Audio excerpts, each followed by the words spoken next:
অন্তর্বর্তী সরকারের প্রধান উপদেষ্টা হিসেবে জাতিসংঘের সাধারণ পরিষদের অধিবেশনে যোগ দিয়েই সবার মধ্যমণি হয়েছেন নোবেলজয়ী অর্থনীতিবিদ অধ্যাপক ডক্টর মোহাম্মদ ইউনূস।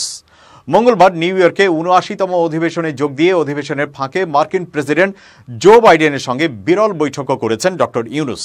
বৈঠকে বাংলাদেশ সরকারের প্রতি মার্কিন সরকারের পূর্ণ সমর্থনের কথা জানান বাইডেন। এদিন Clinton global initiative leaders stage অনুষ্ঠানেও স্বৈরাচারের বিরুদ্ধে কিভাবে ছাত্র জনতা সাহস নিয়ে বুক পেতে দাঁড়িয়েছে সেই ঘটনা পুরো বিশ্বের কাছে তুলে ধরেছেন। নিউ ইয়র্কে অনুষ্ঠিত ওই অনুষ্ঠানটি সঞ্চালনা করেন যুক্তরাষ্ট্রের সাবেক প্রেসিডেন্ট বিল ক্লিন্টন। এছাড়া একই দিন নিউ ইয়র্কের ম্যানহাটনে ফ্রেন্ডস অব বাংলাদেশ আয়োজিত সংবর্ধনা সভায় অংশ নেন ডক্টর ইউনূস।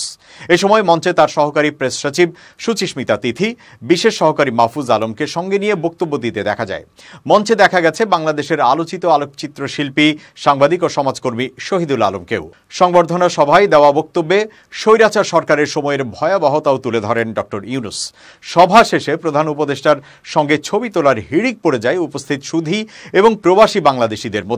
এ সময় লাইন ধরে তার সঙ্গে ছবি তুলতে দেখা যায় অনেককে, যার মধ্যে অন্যতম ছিলেন সাবেক মার্কিন রাষ্ট্রদূত পিটার হাস।